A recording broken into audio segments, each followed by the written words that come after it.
Bollywood silver screen presenting dark shadows. ये कहानी शुरू होती है सन 1760 में, जहां पर हमें एक बच्चे को दिखाया जाता है जिसका नाम बर्नाबस कॉलिंस है। वो एक बहुत ही अमीर परिवार से ताल्लुक रखता है और अब उसकी पूरी की पूरी फैमिली समंदर के रास्ते एक बहुत बड़े शिप से लिवरपूल शहर को छोड़कर एक नई दुनिया, नए शहर की तलाश में निकल पड़ती है। और बहुत जल्दी ये एक पोर्ट पर पहुंच जाते हैं जहां पर ये अपनी नई दुनिया, नए शहर को बसाते हैं और इस शहर का नाम रखा जाता है कॉलिंस पोर्ट। इस शहर में वो अपना एक बहुत बड़ा मेंशन भी बनवाते हैं जिसका नाम रखा जाता है कॉलिनवुड मेंशन। इसी तरह से वक्त बीतता और 15 साल बीत जाते हैं और अब बर्नाबस बड़ा हो चुका है। उसी के घर में काम करने वाली एक लड़की जिसका नाम एंजेलिक है, जो बर्नाबस से प्यार करती है। वो चाहती है कि बर्नाबस सबके सामने उसे अपना ले, पर वो उसे मना कर देता है और इस बात से एंजेलिक को बहुत गुस्सा आता है। दरअसल ये एक विच होती है और अपने काले जादू से एंजेलिक बर्नाबस के माता पिता को मार देती है। साथ ही उसे कर्स भी करती है कि जिससे भी वो प्यार करेगा वो मर जाएगा। अब बर्नाबस को पूरा यकीन होता है कि उसके माता पिता की जो मृत्यु हुई थी वो कोई हादसा नहीं था, बल्कि एंजेलिक ने अपने काले जादू से उन्हें मारा है। इसीलिए वो ये साबित करने के लिए कि उसके माता पिता को एंजेलिक ने मारा है, काले जादू की किताबों का अध्ययन करना शुरू कर देता है। बर्नाबस यहाँ एक लड़की से प्यार भी करता है जिसका नाम जोसेट होता है और वो उसकी अब फियांसे है। और जब ये बात विच एंजेलिक को पता चलती है तो वो गुस्से और नफरत से पूरी तरह से भर जाती है और वो अपना काला जादू करती है, जिससे जोसेट एक पहाड़ी की चोटी पर जाती है जिसे विडोज क्लिफ कहा जाता है। वहां से कूदकर वो अपनी जान दे देती है और जब बर्नाबस को पता चलता है तो वो भी उसी पहाड़ी की चोटी पर जाता है और वहां से कूद जाता है। लेकिन एंजेलिक अब उसे वैम्पायर में बदल चुकी होती है, इसीलिए इतनी ऊंचाई से कूदने के बाद भी वो जिंदा रहता है। वो वापस अपने मेंशन में आ जाता है, जिसके बाद एंजेलिक गांव वालों को लेकर वहां पहुंच जाती है और सबको बताती है कि बर्नाबस कोई इंसान नहीं है बल्कि वो एक वैम्पायर है। इसीलिए बर्नाबस को एक ताबूत के अंदर बंद करके उसे चेन से बांधकर जमीन के अंदर गाड़ दिया जाता है। और इसी तरह से अब 200 साल बीत जाते हैं। साल आता है सन 1972 का, जहां पर एक लड़की को दिखाया जाता है जिसका नाम विक्टोरिया होता है और विक्टोरिया बिल्कुल जोसेट की तरह दिखती है। दरअसल विक्टोरिया कॉलिनवुड आई है, यहाँ पर उसे एक जॉब ऑफर की गई है जो कि गवर्नेंस की है। यहाँ पर उसकी मुलाकात सबसे पहले एक लड़की से होती है जिसका नाम एलिजाबेथ है। एलिजाबेथ भी कॉलिन फैमिली से बिलोंग करती है, जिसने विक्टोरिया को यहाँ पर अपने भाई के बेटे की देखभाल करने के लिए बुलाया है। दरअसल उसके भाई के बेटे को ऐसा लगता है कि उसकी मॉम, जो कि अब इस दुनिया में नहीं है, उसकी आत्मा आज भी बार बार उससे मिलने के लिए आती है। विक्टोरिया एलिजाबेथ से पूछती है कि डेविड की मॉम की मृत्यु कैसे हुई। एलिजाबेथ बताती है कि पानी में डूबने की वजह से। और अब रात को जब ये डिनर टेबल पर बैठे होते हैं तभी यहाँ पर एक साइकाइट्रिस्ट भी आती है, जिसे एलिजाबेथ ने अपने भाई के बेटे डेविड के लिए बुलाया होता है, क्योंकि बार बार उसका कहना होता है कि वो अपनी मॉम की आत्मा को देख सकता है। और तभी विक्टोरिया देखती है कि सामने सफेद चादर के अंदर कोई आकृति है, लेकिन विक्टोरिया नहीं डरती और ये डेविड होता है। दरअसल वो विक्टोरिया को यहाँ पर डराने के लिए आया था, लेकिन विक्टोरिया उससे बिल्कुल भी नहीं डरती। डिनर करने के बाद वो अपने कमरे में चली जाती है और तभी विक्टोरिया देखती है कि एक बार फिर से डेविड वही चादर लेकर उसे डराने के लिए आया है। और जैसी वो चादर हटाती है तो उसके पीछे डेविड नहीं बल्कि जोसेट होती है, जिसने आज से 200 साल पहले ऊपर से कूदकर अपनी जान दे दी थी। वो उसे कहती है कि वो वापस आ रहा है। वही हमें कुछ वर्कर्स को दिखाया जाता है जो खुदाई कर रहे होते हैं और तभी उन्हें जमीन के नीचे एक ताबूत मिलता है जो कि बर्नाबस का ताबूत है। और जब वो उस ताबूत को खोलते हैं तो बर्नाबस उससे आजाद हो जाता है। वो 200 सालों से आज भी जिंदा होता है। वो एक वैम्पायर है जो कई लोगों के खून से अपनी भूख मिटाकर यहाँ से निकल जाता है। और जब वो अपने कॉलिनवुड मेंशन के बाहर पहुंचता है तो घर का नौकर उससे मिलता है। अपनी शक्तियों से वो उसे अपने वश में करके अपना गुलाम बना लेता है। वो अपने गुलाम से पूछता है क्या अब भी कॉलिनवुड में कॉलिन्स फैमिली के वंशज हैं। वो कहता है कि हाँ। और अब बर्नाबस अंदर आ जाता है, जहां पर वो एलिजाबेथ, जो कि उसकी वंशज है, उसकी बेटी को और एलिजाबेथ के भाई के बेटे को देखता है। ये दोनों बच्चे सोचते हैं कि ये कोई ऐसा इंसान है जिसकी दिमागी हालत ठीक नहीं है। बर्नाबस कहता है कि ये फोटो में जो इंसान है वो मैं ही हूँ। इस फोटो को बनवाने के लिए मैं कई घंटों तक इसी तरह से खड़ा था। और अब यहाँ पर एलिजाबेथ भी आ जाती है। एलिजाबेथ इसे कोई बहरूपिया समझती है जो बरनाबस का भेष बनाकर यहाँ पर आ गया है, लेकिन बरनाबस कहता है कि जल्दी तुम्हें मेरी सच्चाई, मेरी असलियत पर पूरी तरह से यकीन हो जाएगा।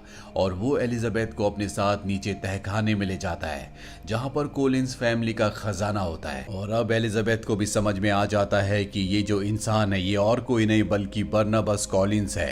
वो उसे बताता है कि मैं कोई इंसान नहीं हूँ, मैं एक वैम्पायर हूँ, लेकिन मैं वादा करता हूँ कि मैं कॉलिंस फैमिली में किसी को भी नुकसान नहीं पहुंचाऊंगा। जिसके बाद रात को डिनर टेबल पर हमें दिखाया जाता है कि कॉलिंस फैमिली को अब बरनाबस को इंट्रोड्यूस किया जाता है। एलिजाबेथ कहती है कि ये हमारे दूर के रिश्तेदार हैं। यहाँ पर बरनाबस को ये भी पता चलता है कि उसका खानदानी जो फिशिंग का बिजनेस था वो पूरी तरह से बर्बाद हो चुका है। और अब यहाँ पर विक्टोरिया आती है जिसे देखकर बरनाबस पूरी तरह से हैरान हो जाता है क्योंकि उसकी शक्ल जोसेट से मिलती है। वो खड़ा होकर उसे जोसेट कहता है और विक्टोरिया उसके पास आती है और उसे कहती है कि मेरा नाम विक्टोरिया है। वहीं हमें एक लेडी को दिखाया जाता है जिसका नाम एंजेलिक है और ये वही विच है जिसने आज से 200 साल पहले बरनाबस को वैम्पायर बनाया था। ये आज भी जिंदा होती है और इसी ने बरनाबस के पूरे शिपिंग बिजनेस को बर्बाद करके अपने बिजनेस को खड़ा कर लिया होता है।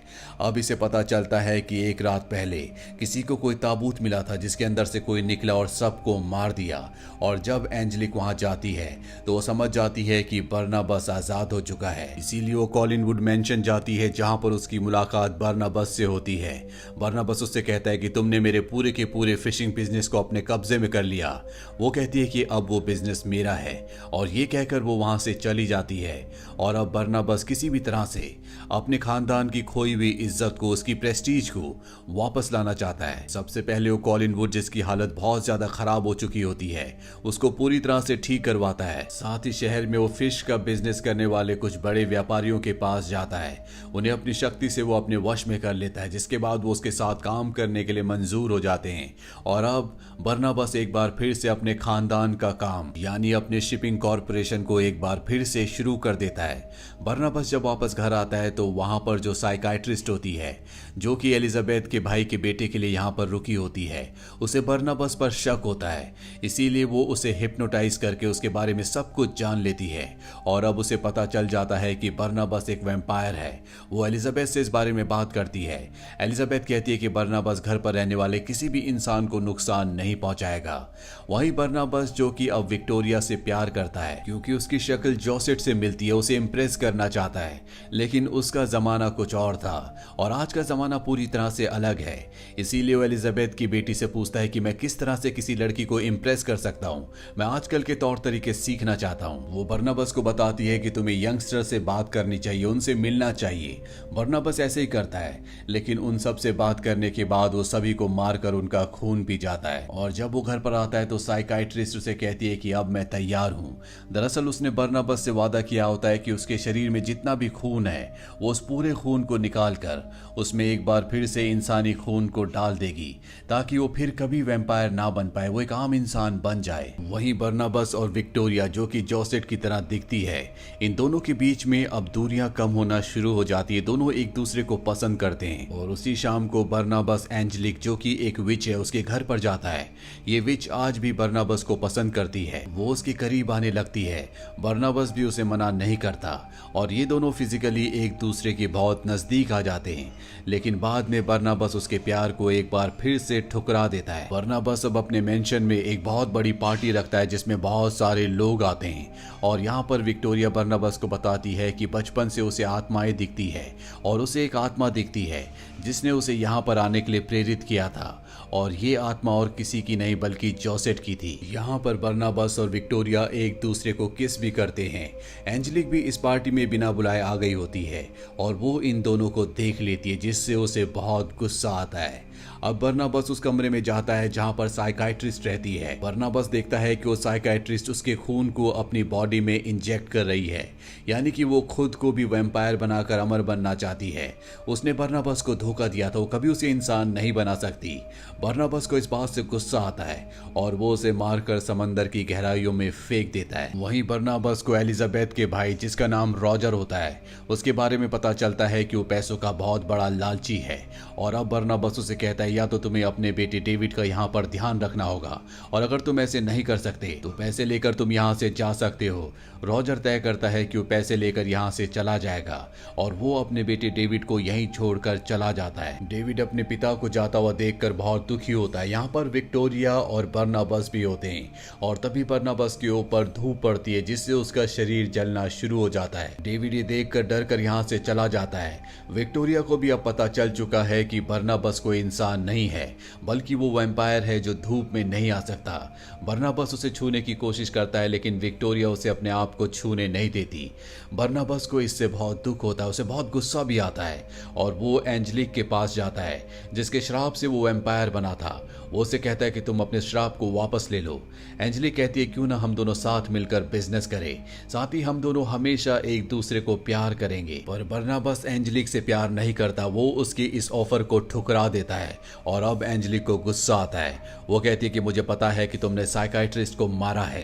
बर्नाबस कहता है कि हाँ मैंने ऐसा किया है और इसके बाद वो बर्नाबस को कैद करके एक बार फिर से ताबूत में डाल देती है और उसकी फिशिंग कंपनी को जिसे उसने दोबारा बनाया था उसे ब्लास्ट करवा देती है। इसके बाद बर्नाबस के ताबूत को घने जंगल में एक घर के अंदर बंद कर दिया जाता है और जब वो यहाँ से चली जाती है तो एलिजाबेथ के भाई का बेटा डेविड यहाँ पर आता है। वो ताबूत को खोलकर बर्नाबस को आजाद करवा देता है। वो उसे बताता है कि मुझे मेरी मॉम की आत्मा दिखती है जिन्होंने मुझे आपका पता बताया था। वहीं एंजेलिक को दिखाया जाता है कि वो उस रिकॉर्डिंग को जिसमें बर्नाबस ने कहा था कि उसने साइकाइट्रिस्ट को मारा है पूरे शहर को और पुलिस को सुना देती है, जिसके बाद पूरे शहर के लोग साथ ही पुलिस वाले बर्नाबस के मेंशन में आ जाते हैं। एंजेलिक देखती है कि बर्नाबस अपने परिवार के साथ है। इसके बाद बर्नाबस उसके पास आता है और अपने दांतों से उसकी गर्दन से उसका खून पीने की कोशिश करता है। सभी लोग समझ जाते हैं कि बर्नाबस एक वैम्पायर है लेकिन यहाँ पर एंजेलिक को कुछ नहीं होता,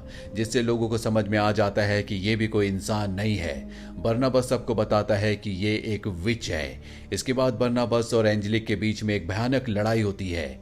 एलिजाबेथ की जो बेटी होती है वो भी एक वेयरवुल्फ होती है। वो एंजेलिक के ऊपर हमला कर देती है लेकिन एंजेलिक की शक्तियां इन दोनों से ज्यादा होती है, इसीलिए एंजेलिक इन दोनों को हरा देती है और अब उसके सामने डेविड आ जाता है। एंजेलिक डेविड से कहती है कि तुम मेरा कुछ नहीं बिगाड़ सकते।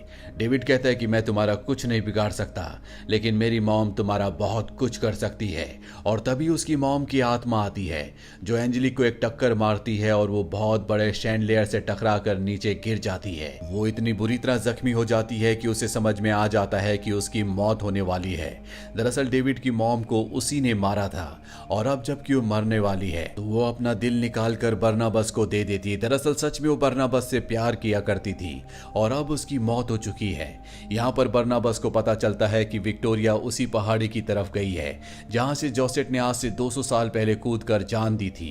दरअसल बर्नाबस को श्राप है कि वो जिससे भी प्यार करेगा वो उससे दूर हो जाएगा और अब बर्नाबस किसी भी तरह से विक्टोरिया को बचाना चाहता है। वो उस चोटी पर पहुंच जाता है जहां से विक्टोरिया कूदने वाली होती है। वो उसे रोक लेता है और अब विक्टोरिया उससे कहती है कि मैं तुमसे प्यार करती हूँ, मैं भी तुम्हारी तरह वैम्पायर बनकर हमेशा के लिए तुम्हारे साथ रहना चाहती हूँ। पर बर्नाबस उसे मना कर देता है, इसीलिए विक्टोरिया उस चट्टान से कूद जाती है। उसके पीछे बर्नाबस भी कूद जाता और हवा में उसे पकड़ लेता है और इससे पहले कि वो जमीन से टकराती बर्नाबस उसकी गर्दन पर काट कर उसे भी वैम्पायर बना देता है, जिसका मतलब ये है कि ये दोनों सदियों तक एक साथ जिंदा रहेंगे। वहीं पानी के अंदर हमें साइकाइट्रिस्ट को दिखाया जाता है जो अपनी आंखें खोल लेती है क्योंकि उसने अपने शरीर में बर्नाबस का खून डाला था, जिस वजह से वो भी अब वैम्पायर बन चुकी है। बर्नाबस को लगता है कि अब सब कुछ ठीक हो चुका है लेकिन उसे नहीं पता कि जिस साइकाइट्रिस्ट को उसने मारा था वो भी अब वैम्पायर बनकर जिंदा हो चुकी है। तो ये थी पूरी कहानी फिल्म डार्क शैडो की। ये फिल्म ईयर 2012 में रिलीज हुई थी। IMDb पर इसकी रेटिंग है 6.2। उम्मीद करते हैं कि ये कहानी आपको पसंद आई होगी।